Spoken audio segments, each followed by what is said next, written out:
Leçon 19, le calcul de la flèche. Objectif de la leçon. Premier objectif, ça va être de calculer et situer la flèche d'une poutre dans 4 situations.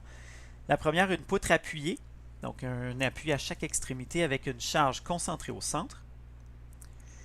Deuxième, une poutre toujours appuyée aux deux extrémités, mais cette fois avec une charge répartie sur toute la longueur de la poutre. C'est une poutre encastrée, donc qui est retenue juste à une seule extrémité, avec une charge concentrée à l'autre extrémité.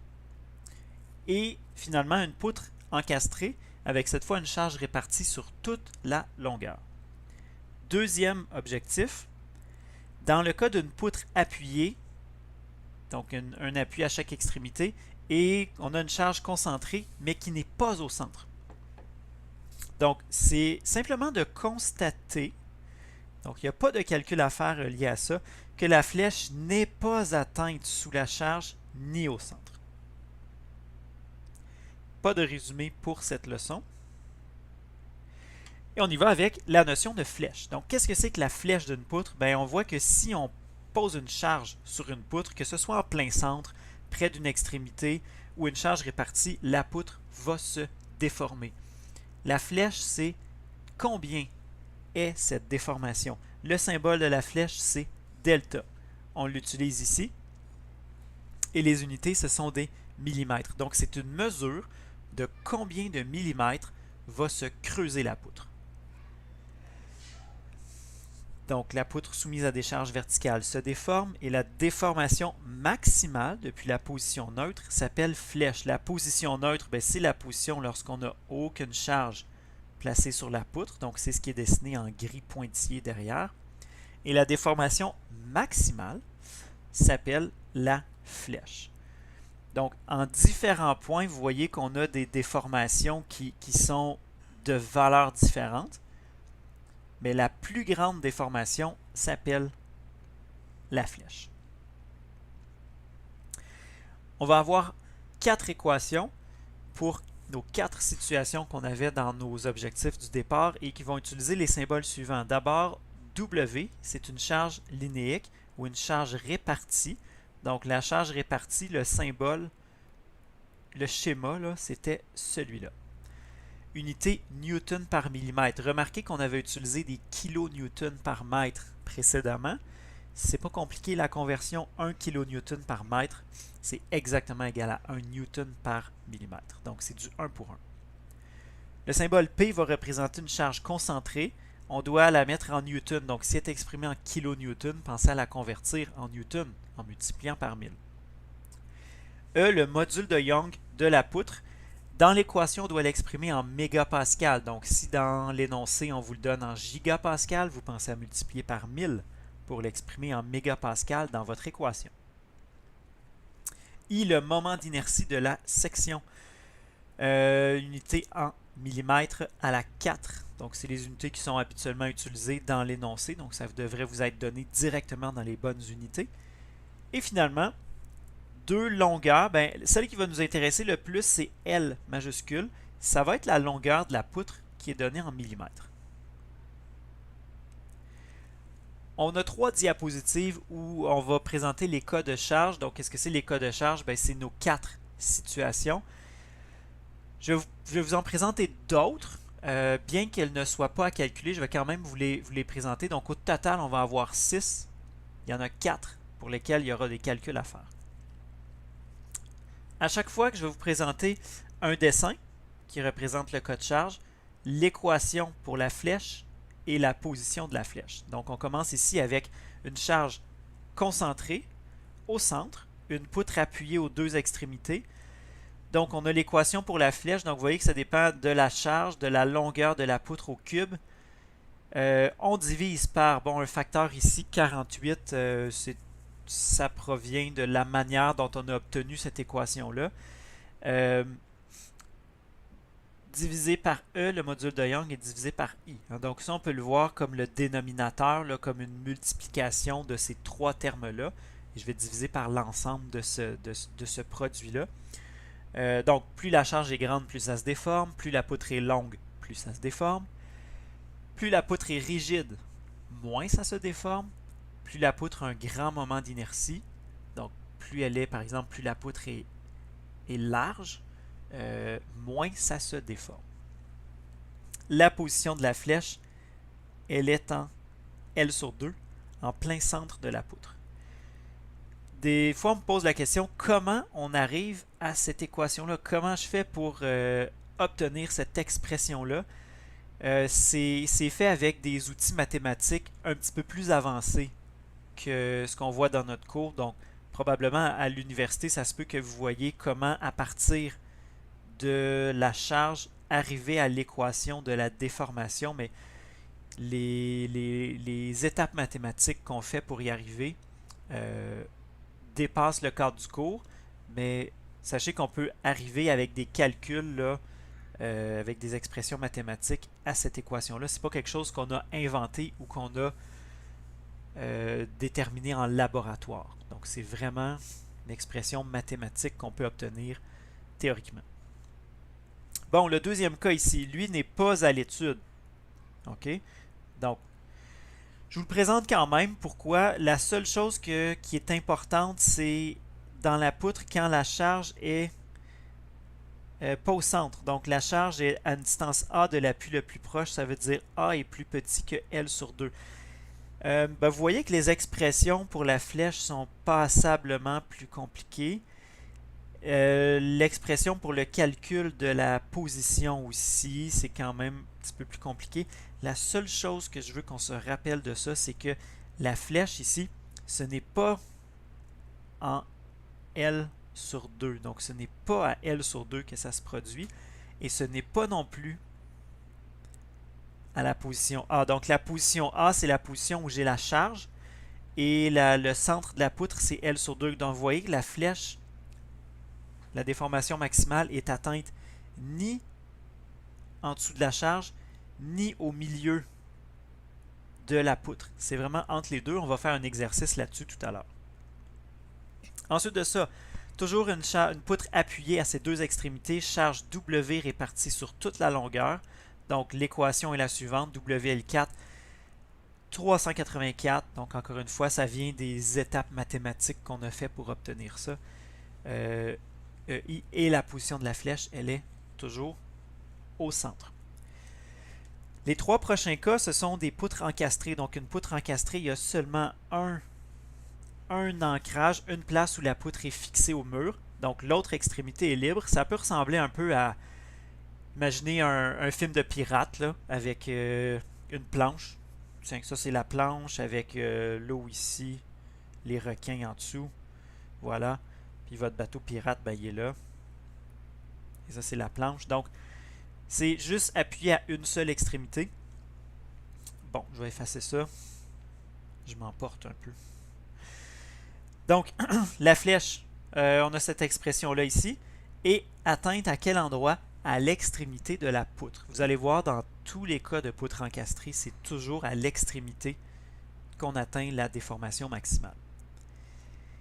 La situation ici, ben, je vous la mets quand même, mais c'est pas à l'étude, donc ça ne fait pas partie des 4 cas qu'on voulait vérifier, mais vous pouvez voir, même si la charge n'est pas à l'extrémité, donc est à une distance A, la déformation maximale est toujours à l'extrémité de la poutre. Donc notre ami pirate, il n'est pas encore rendu au bout de sa planche à requin, là, mais c'est quand même au bout de la planche ici qu'on va avoir la plus grande déformation.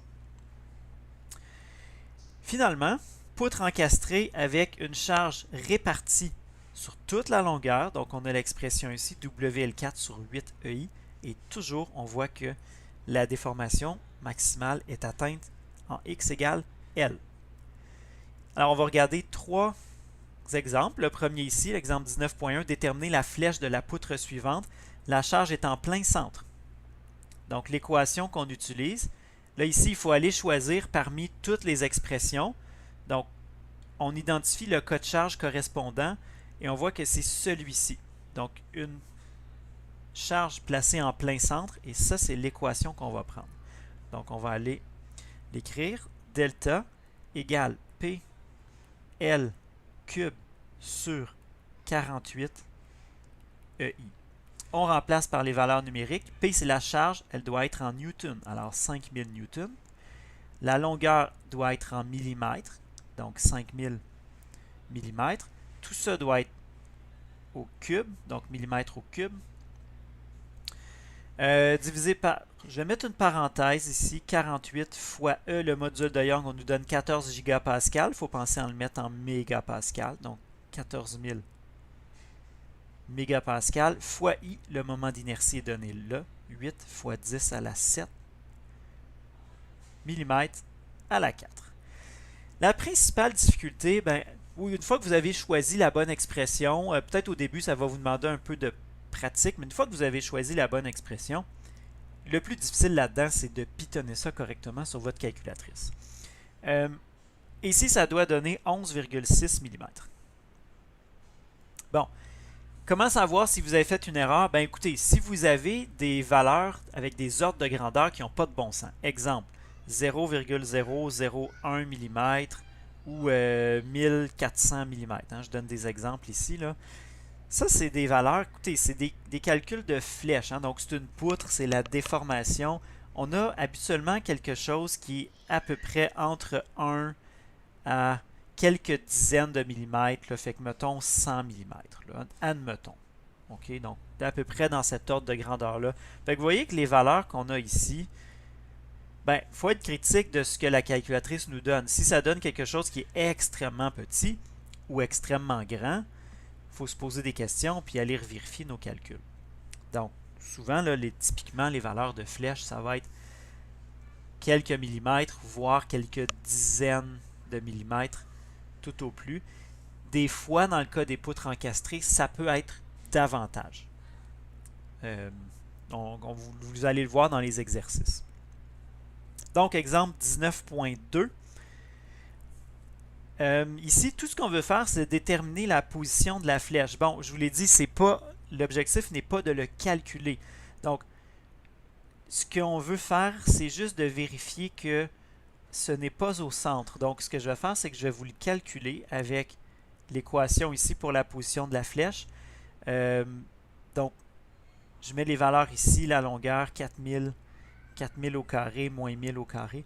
Et je vous répète, ce n'est pas un des objectifs de la leçon que de faire ce calcul-là, mais regardons quand même le résultat que ça nous donne. Ça nous donne 1764 mm ou encore 1,76 m. Ce n'est pas le centre. Le centre de la poutre est en x égale 2 mètres. Donc, à x égale 2 mètres, si je prends les équations pour le calcul de la flèche, donc ils ne sont pas à l'étude ces équations-là, mais je peux quand même les utiliser pour aller calculer la déformation à x égale 2 mètres. J'ai 2,16 mm. Si je calcule la flèche maximale, ici, on obtient 2,20 mm. Donc, la flèche maximale est atteinte où? À x égale 1,76 m. Alors, qu'est-ce qu'il faut comprendre de ça? Là, je vous ai fait un dessin de la poutre beaucoup exagéré. J'ai vraiment exagéré la déformation. La première chose qu'on peut remarquer, c'est que la flèche maximale, donc le creusement maximal, n'est pas atteint sous la force ici. Il n'est pas atteint à 1 mètre. Donc, à cet endroit-là, c'est pas là que j'ai la déformation maximale. C'est pas sous la charge. C'est pas non plus au centre. Donc, c'est sûr que là, il faudrait vraiment zoomer beaucoup sur l'image. Mais ici, à x égale 2 mètres, c'est pas le point le plus bas de la poutre. Donc, à x égale 1,76 mètres. Donc, 1,76 mètres. C'est vraiment là qu'on a le point le plus bas de toute la poutre. Donc, ce n'est pas sous la charge, ce n'est pas directement au centre. C'est vraiment un endroit distinct du centre ou de sous la charge. Troisième exemple, déterminer et situer la flèche de la poutre suivante. La poutre est en aluminium, donc la formule que l'on va prendre ici, on va identifier, je vais revenir sur mes diapos, le cas de charge qu'on va prendre, c'est celui-là ici. Donc, poutre encastrée, charge répartie sur toute la longueur. Donc l'équation utilisée est la suivante. On voit tout de suite la position de la flèche. Tout de suite, là, c'est au bout de la poutre. Donc le calcul, ça va être principalement ceci. Donc WL4 sur 8EI. Delta égale WL4 sur 8EI. W, regardez, il est en kilonewton par mètre. Il faut le mettre en newton par millimètre. Ben, c'est du 1 pour 1. Donc, ça va être 2 newtons par millimètre, fois la longueur à la 4, donc 3600 mm élevé à la 4, divisé par, on peut mettre une parenthèse ici, 8 fois E, 69 gigapascal, donc 69 000 mégapascal, fois I, le moment d'inertie, 2 fois 10 à la 7 mm à la 4. Et ça nous donne ici une déformation ou une flèche de 30,4 mm. Travail à faire. Ben, vous avez d'abord, exercice de la leçon 19. Il y en a 5, plus un sixième. Là, les 5 exercices, ben, regardez, c'est de calculer la flèche, sauf à cet endroit-là. Ici, c'est juste situer la flèche. La question 6, moi, ce que j'aimerais vous faire remarquer quand vous allez faire ces exercices-là, regardez les distances, là, les longueurs des poutres sont toujours les mêmes. Dans les exercices, les modules de Young sont toujours les mêmes. Les moments d'inertie des poutres sont toujours les mêmes. Les longueurs des poutres sont toujours les mêmes. Puis, regardez en plus, la charge, c'est 16. Donc, ici, c'est toujours 16 kN. Puis, la charge répartie 4 kN sur 4 mètres, ça fait un total de 16 kN. Donc, même les charges totales sont pareilles. Alors, ce que je veux que vous regardiez, c'est vraiment pour des dimensions, des propriétés puis des charges égales, comment la disposition de la charge peut changer la flèche. Donc, quand je la place au centre, ici, combien ça vaut? Quand j'ai une poutre appuyée aux deux extrémités, quand j'ai une poutre encastrée, que je place la charge à l'extrémité, quand j'ai une poutre encastrée avec une charge concentrée, ou quand j'ai une poutre avec deux appuis avec une charge répartie, pardon, quand j'ai une poutre avec deux appuis avec une charge répartie aussi. Comparez les valeurs des flèches dans chaque situation. Vous allez voir que les poutres encastrées sont celles qui se déforment le plus. Donc, on a la flèche la plus prononcée. Et pour des situations similaires, donc quand on a une charge concentrée, c'est les situations où j'ai la flèche la plus prononcée. Donc, je n'ai pas fait de vidéo de ces exercices-là. Ils sont assez... vous mettez l'équation, vous mettez les chiffres dedans. C'est pas mal ça. Et le devoir, donc il y aura un devoir seulement après la leçon 20. Donc, juste pour la leçon 19, là, comme telle, il n'y a pas de devoir.